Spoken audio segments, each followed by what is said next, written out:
January. Let's go back 2,000 years. In 45 BC, Julius Caesar introduced the Julian calendar, based on how long it takes the Earth to orbit the Sun. So in 365 days, roughly, the Earth's gone around the Sun once. But of course, it doesn't fit an exact number of days. So that's why sometimes you have to introduce a leap day. When Caesar introduced his calendar, he had to decide when to start the year.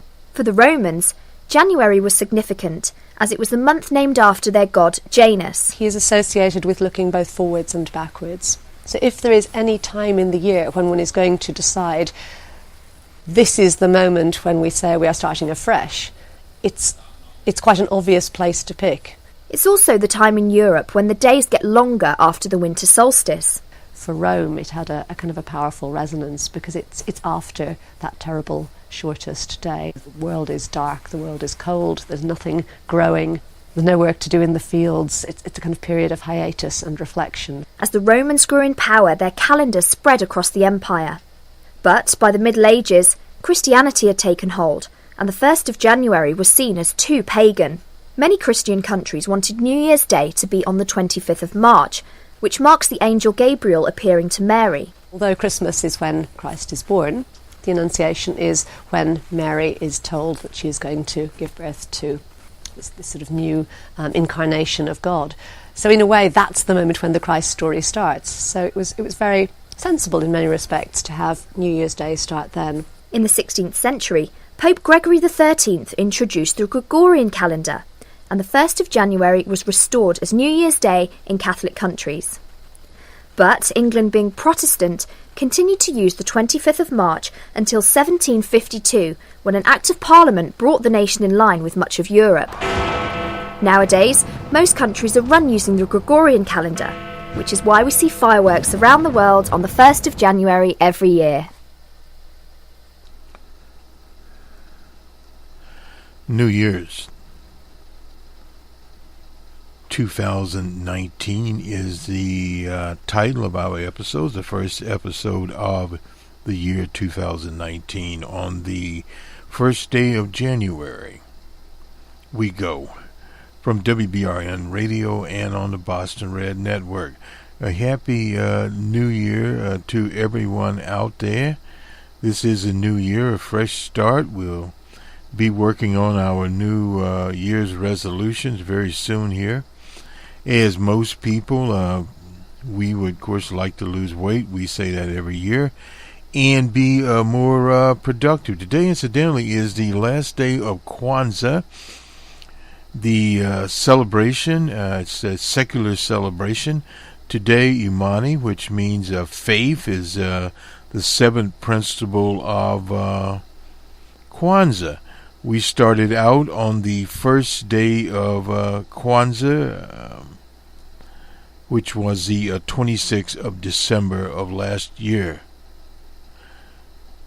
Emoji was the first principle, and then Kukakalalola, which is self-determination, was the second day of Kwanzaa.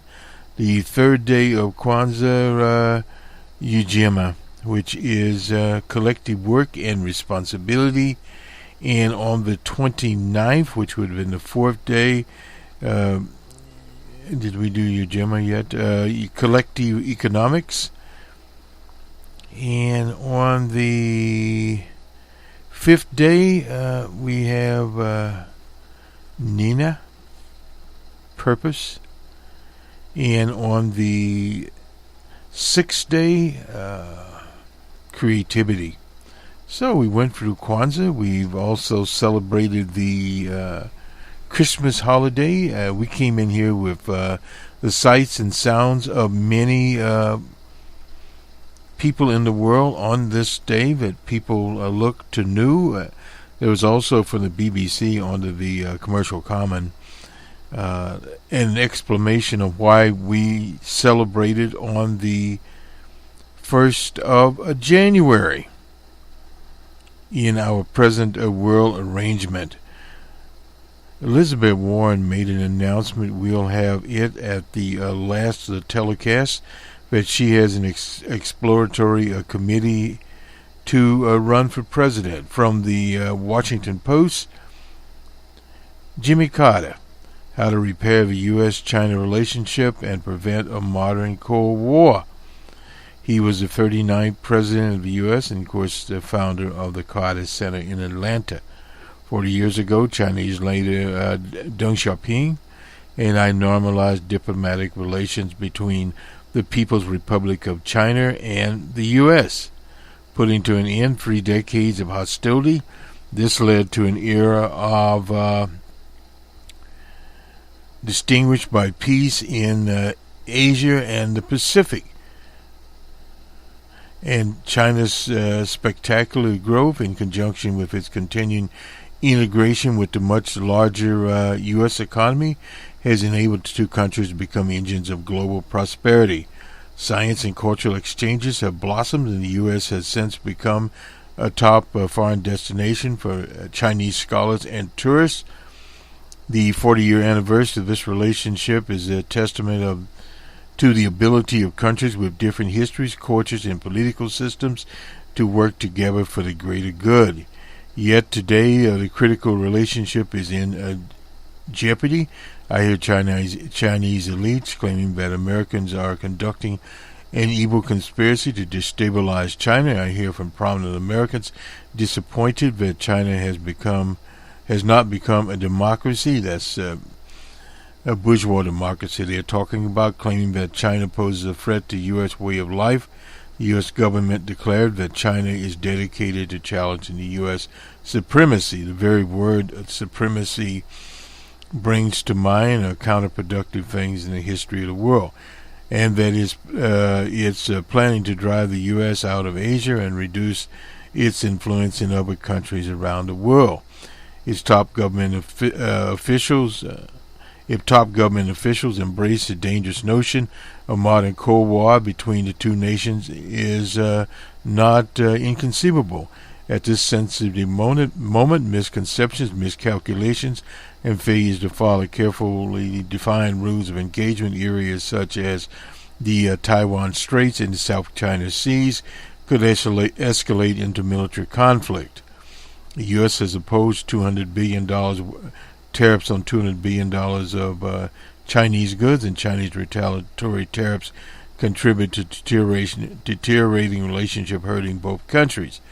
A 90-day pause in a further escalation of tariffs was agreed to at the Group of 20 summit was in Argentina. Sorry about that, and offered the possibility of reaching a permanent agreement on U.S.-China relations. First, the U.S. has a long-standing complaint about trade imbalances and intellectual property theft, forced technology transfers, unfair barriers to U.S. investment, and business opportunities in China must be addressed quickly and efficiently. Neither country should use national security as an excuse to obscure the other's legitimate commercial activities. China needs competition for its economy to innovate and grow and pursue a fair and a reciprocal relationship is the only way for both countries to remain economically strong. Second, Americans must acknowledge that just as China has no right to interfere in U.S. affairs, we have no inherent right to dictate to China how to govern its people or choose its leaders. Though every country with a close relationship may critique each other, at times such engagements should never become directives or edicts. They should rather serve as two-way streets of open dialogue. China's achievements is in sustaining economic growth and averting abject poverty. Providing economic assistance to other countries needs to be celebrated. At the same time, we can't ignore its deficiencies in internet censorship, policies towards minorities, and religious restrictions, which should be recorded and criticized. The balanced key approach is to ensure that the U.S. and China continue to work towards solving some of the most intractable global problems despite current tension on other issues. Chinese support has been essential in our ongoing efforts to denuclearize the Korean Peninsula. Beijing has also offered critical help in past conflict reconstruction in the Mideast and in Africa. The U.S. should return to the Paris Climate Accord and work with China on environmental and climate issues, as the epic struggle against global warming requires active participation from both countries.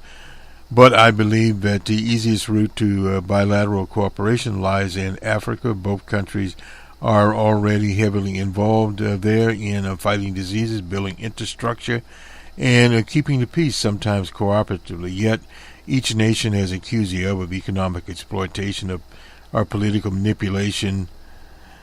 Africans, like billions of other people around the world, do not want to be forced to choose a side. Instead, they welcome the synergy, a business term there, that comes from pooling resources, sharing expertise, and designing complementary aid programs by working together with Africans. The U.S. and China should also be helping themselves overcome distrust and build vital relationships. In 1979, Deng Xiaoping and I knew we were advancing the course of peace. While today's leaders have faced a different world, the cause of peace remains just as important. Leaders must bring a new vision, encourage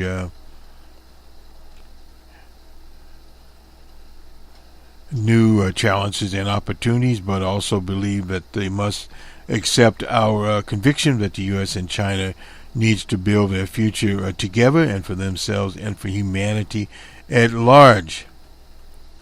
As was Jimmy Carter of Plains, Georgia, speaking very plainly on the relationship.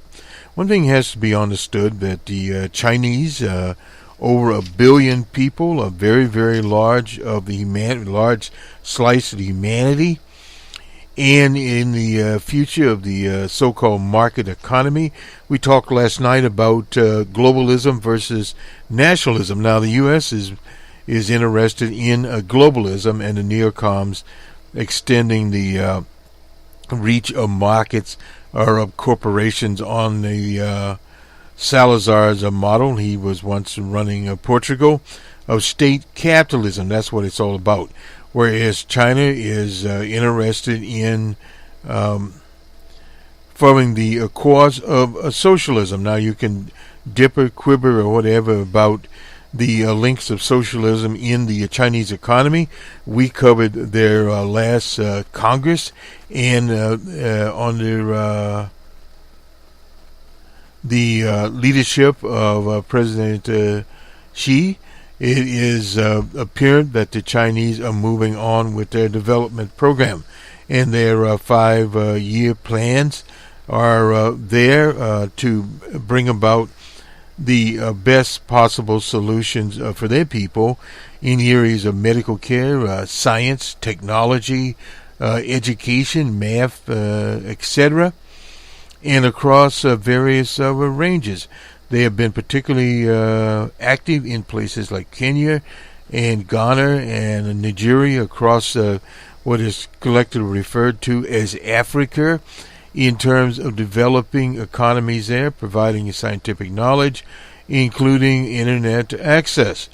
What needs to be improved, as it is in many, many places, you can provide products, etc., but you have to also assist the people in Kenya, in Ghana, in Nigeria, etc., in their own development. It cannot be just a one-way street. In other words, go in and put an internet system in and not allow the people to develop their own particular expertise. You have to have these expertise. It's the same situation here in Nairobi.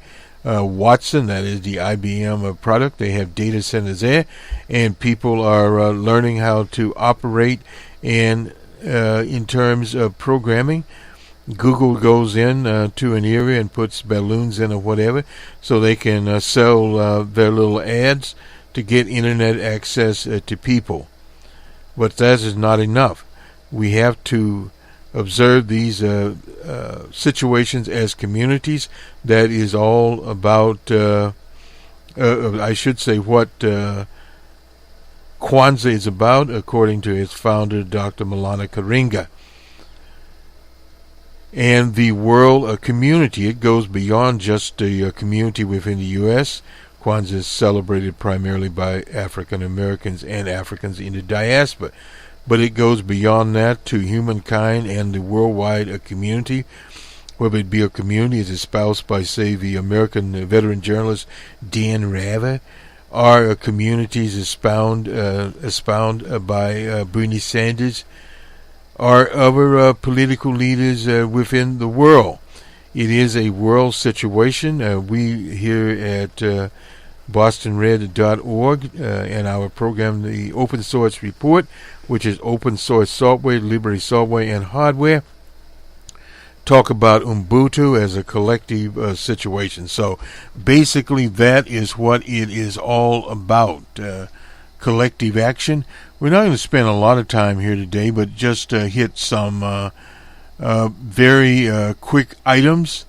The unfortunate situation, we're not covering the NFL as such because of the situation with Colin Kaepernick and his the NFL not allowing him to practice his profession as a quarterback. What is more disturbing here, the NFL's firing cycle is disproportionately affecting African American coaches.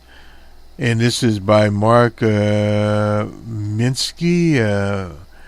The efforts to strengthen its so-called minority hiring policies, practices, boosted by enforcement of long-standing Rooney, that was named after Art Rooney, the late Art Rooney. The NFL significantly dwindling of its ranks. 5 of the 8 coaches fired league-wide since the midway through the regular season are African Americans. Mr. Rooney put the rule in 2002. The rule is named, of course, after the late owner, Dan Rooney, the former chair of the NFL's workplace diversity community. Leaders of the Fritz Pollard Alliance, the diversity group that works closely with the NFL on the hiring of minority hiring practices, said Monday they are watching the current firing and hiring cycle very closely and not overtly alarmed or concerned at this point about the number of African American coaches being dismissed. They lied. But decreased number of African American coaches does reinforce the need for some ongoing efforts to ensure that fair opportunities exist for minority coaches. We all know it's to win or go home. That's John Wooten, the chair of the Fritz Pilot Alliance. A minority coaches fired Hugh Jackson. He was dismissed by the Cleveland Browns during the season at the Jets. Todd Bowles there. And in Denver, Vince Joseph. In Arizona Cardinals, Steve Wilkes, I suppose how you pronounce his name. And the Bengals, Marvin Lewis. Now, Marvin Lewis has been around a very, very long time. I think about 16 years. At the conclusion of the regular season, the Bengals said it was a mutual decision. We kind of doubt that. But with the Cardinals, who had a record of 3-13, Joseph coached the Broncos for 2 seasons with a combined record of 11-21. It's sort of cynical, Wooten said. I'm a little bit surprised at the 2 young guys, Joseph and Wilkes, not because of color, but it's very difficult to say just come in and turn a team around. You can't do that. Mike Tomlin, he is with the Steelers. He's been there for a very, very long time and was a supporter of Barack Obama. And Anthony Lynn of the Los Angeles Chargers, and Ron Rivera, he's been with the Carolina Panthers, used to play defense for the Chicago Bears. And becoming increasingly apparent in recent years, NFL teams in an offensive first league, we're looking primarily at different offensive coordinators for a prospective promotion to being head coaches, but they also recycle as do in professional baseball. We have a new program, incidentally, all about sports, and we'll talk more about this. Some teams, including the Oakland Raiders a year ago, circumvented the rule by interviewing minority candidates not considered legitimate contenders to be hired. The December changes also require teams to maintain complete records of the interviewing process and dictates if a franchise top decision maker, such as the owner, is involved in the interviewing and hiring process at the outset. The top decision maker must remain involved in the process. Now, the current vacancies provide potential opportunities, such as at Kansas City, the offensive coordinator there, New England's linebacker coach with Brian Flores, and Jim Cantwell, the former coach of the Indiana Colts. And Detroit Lions, Cantwell was fired by the Lions following the 2016 season. Well, the Lions don't have much of a team anyway. Lewis endorsed Jackson, who rejoined the Bengals as an assistant coach following his dismissal in Cleveland as a possible replacement in Cincinnati. This is from the Washington Post. Now, there's also a very similar article from Reuters, and I guess we'll have to do it this way, but we'll do it anyway. So, Reuters has a very similar article out about African-American coaches. We can find it. Incidentally, it rained in Times Square tonight. There was rain there and not the severe cold. That is basically what is happening throughout the world. Throughout the U.S., I should say. The NFL league on scrutiny for lack of minority coaches. This is from Reuters. And it shows a picture there of Marvin Lewis. Only 2 African-American coaches and 1 general manager remain. Marvin Lewis, he was at Cincinnati when the Commissioner Goodell was hired in 2006. There were 7 minority coaches and 4 general managers. Today there are 3 HCs and 1 minority general manager. Ozzie Newsome incidentally retired, and they parted ways. We talked about Jackson, Lewis, Bowles, and Wilkes, and the last one, Vince Joseph of Denver. 2 African-American coaches remain, and we talked about Anthony Lynn with the charges of Los Angeles and the Rooney Rule. Something we have to remember there. There has to be what has to happen there. There has to be comprehensive action here via Copenhagen. You can't have in the NFL a situation where there's blatant discrimination against one of the few qualified quarterbacks out there and not expect communities of color to respond. This is the reason for the boycott this year of the NFL. And we continue to speak out, but that has to be coordinated not only with players like Colin Kaepernick, but these coaches who have been let go, period. And who is this? Clay Travis, who the hell he is. Oh, that's Fox Radio Sports. Why should diversity be in the NFL? Go. African-American head coaches didn't win and they were fired, just like European coaches were fired. Well, the situation there is how the hiring policy was taken on in the first place. We have a situation where these people of color coaches were hired to teams that were quote-unquote rebuilding teams. Period. And it takes a number of years to rebuild a team. We can just look at a team in the NFL like the Minnesota Vikings, who have been struggling for years with various coaches, various quarterbacks. They had a quarterback that they paid, I think, $84 million contract named Cousins, and Cousins didn't deliver. They at home watching the playoffs on TV. So in other words, when you have these kinds of situations that are constantly out there, you have to look in such a way as to exactly where one is going. We'll go to Elizabeth Warren in a minute, but we will first go to ESPN and grab the scores, as soon as we can get it, from the NBA, and there were some college games on also last night. We'll get those as soon as we get ESPN here. And let me just, we'll get these up here. This is on the 31st last night. The Hawks were in Indiana, Pacers 116 to 108. The Magic were at the Hornets, and the score there was Hornets 125 to 100 over the Magic.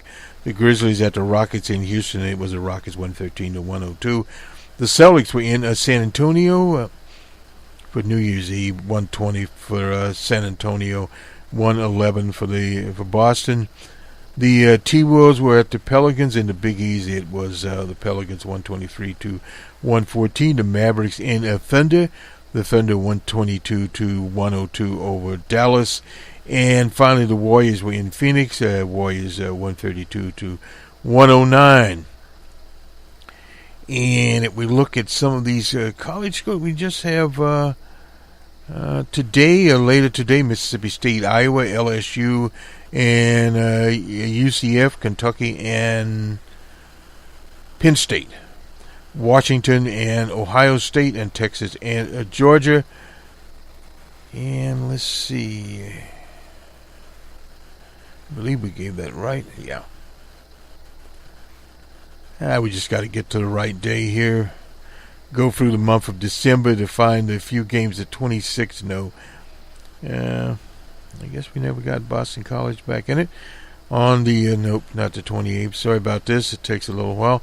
We already got, what do we have left over?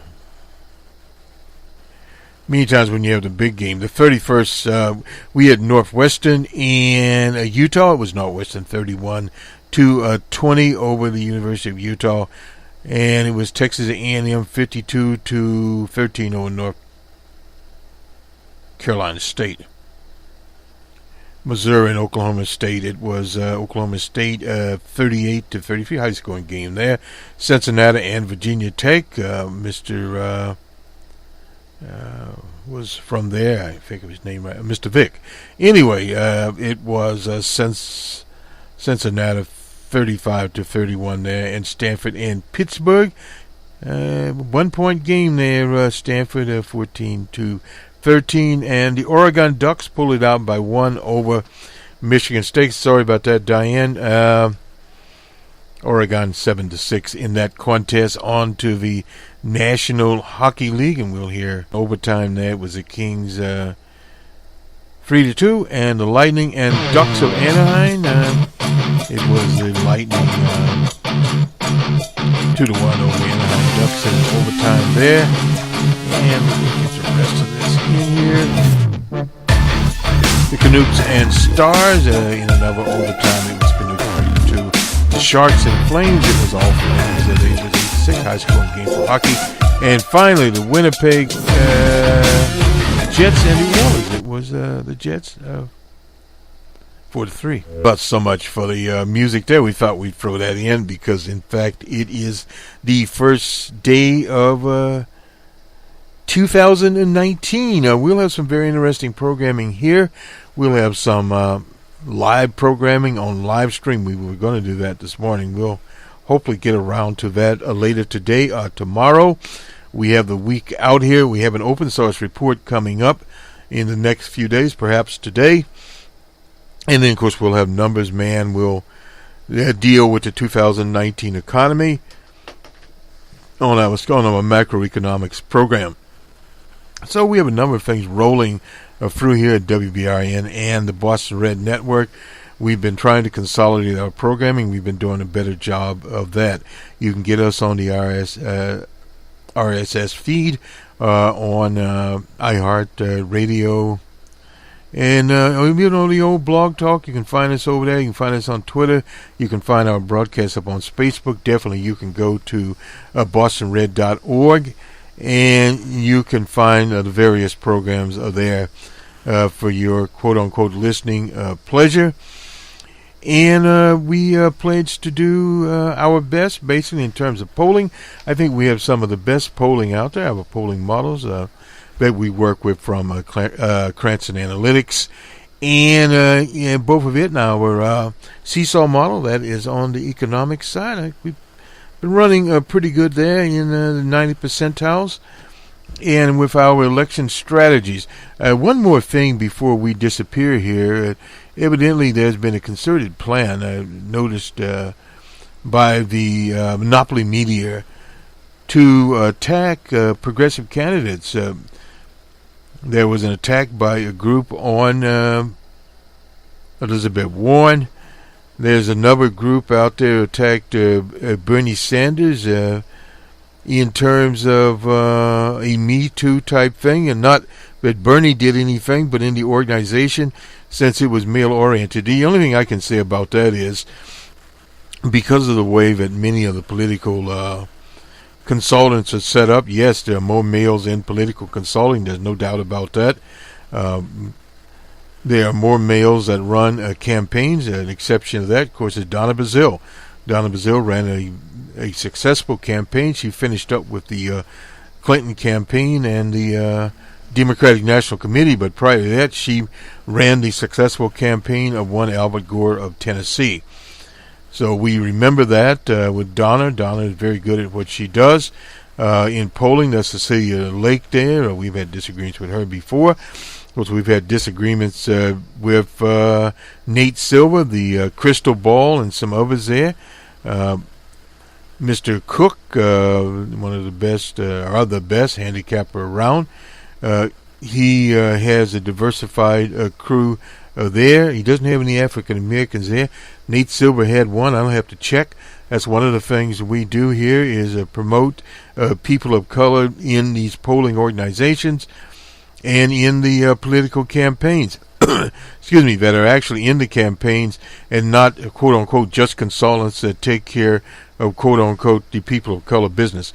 Incidentally, he also pointed out that Bernie did not do as well with African Americans. Well, he did do well with African Americans when he was able to wage a campaign. Now, in places like New York, people were left out. They were, if they were not already registered Democrats, they could not get into Democratic primary. Those are some things that have to be taken care of. And Killer Mike, who evidently went to work for the NRA, not the ERA, was one of the people out there that was pushing Bernie. But it'll be different this time around. Elizabeth Warren, 69 years old, has thrown her hat basically into the ring. We'll hear from her in a minute. Bernie Sanders, who is in his latest 70s, will have his hat in the ring, one of the progressive. Now, what we have to watch out is people like the former mayor of Newark, New Jersey, the Twitter king, who got deposed by DJ Trump on Twitter. But nonetheless, he's trying to slip in as a Wall Street man. And some of these other candidates they would like to slip in. There's a long list of them.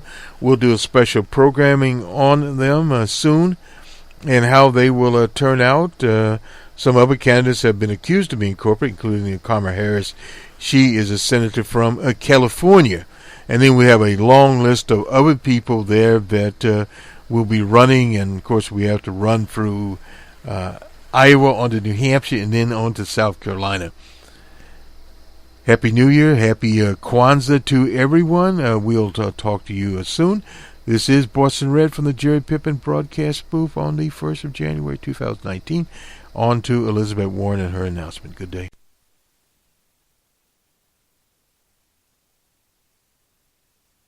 In our country, if you work hard and play by the rules, you ought to be able to take care of yourself and the people you love. That's a fundamental promise of America. A promise that should be true for everyone. Growing up in Oklahoma, that promise came through for me and my family. After my older brothers joined the military and I was still just a kid, my daddy had a heart attack and couldn't work. My mom found a minimum wage job at Sears, and that job saved our house and our family. My daddy ended up as a janitor, but he raised a daughter who got to be a public school teacher, a law professor, and a senator. We got a real opportunity to build something. Working families today face a lot tougher path than my family did. And families of color face a path that is steeper and rockier, a path made even harder by the impact of generations of discrimination. I've spent my career getting to the bottom of why America's promise works for some families, but others who work just as hard slip through the cracks into disaster. And what I've found is terrifying. These aren't cracks that families are falling into, they're traps. America's middle class is under attack. How did we get here? Billionaires and big corporations decided they wanted more of the pie, and they enlisted politicians to cut them a fatter slice. They crippled unions so no one could stop them. We're going to turn the bull loose. Dismantled the financial rules meant to keep us safe after the Great Depression, and cut their own taxes so they paid less than their secretaries and janitors. It's time to write the rules for the middle class. After Wall Street crashed our economy in 2008, I left the classroom to go to Washington and confront the broken system head on. Elizabeth Warren, apparently not afraid to tangle with Wall Street. Elizabeth Warren is heading into the lion's den. Mrs. Warren goes to Washington. She did. We created America's first consumer watchdog to hold the big banks accountable. A woman who has warned of another meltdown if Washington doesn't straighten up. I never thought I'd run for office, not in a million years. But when Republican senators tried to sabotage the reforms and run me out of town, I went back to Massachusetts and ran against one of them. And I beat him. And we are going to turn Washington back to the people. Who do we love? Who do we love? Today, corruption is poisoning our democracy. Politicians look the other way while big insurance companies deny patients life-saving coverage, while big banks rip off consumers, and while big oil companies destroy this planet. Our government's supposed to work for all of us, but instead it has become a tool for the wealthy and well-connected. The whole scam is propped up by an echo chamber of fear and hate, designed to distract and divide us. People who will do or say anything to hang on to power point the finger at anyone who looks, thinks, prays, or loves differently than they do. Build that wall. But this dark path doesn't have to be our future. We can make our democracy work for all of us. We can make our economy work for all of us. We can rebuild America's middle class, but this time we gotta build it for everyone. No matter where you live in America, and no matter where your family came from in the world, you deserve a path to opportunity. Because no matter what our differences, most of us want the same thing: to be able to work hard, play by the same set of rules, and take care of the people we love. That's the America I'm fighting for. And that's why today I'm launching an exploratory committee for president. But the outcome of this election will depend on you. In the last 2 years, millions of people have done more than they ever thought they would to protect the promise of America. And here's what we learned. If we organize together, if we fight together, if we persist together, we can win. We can, and we will.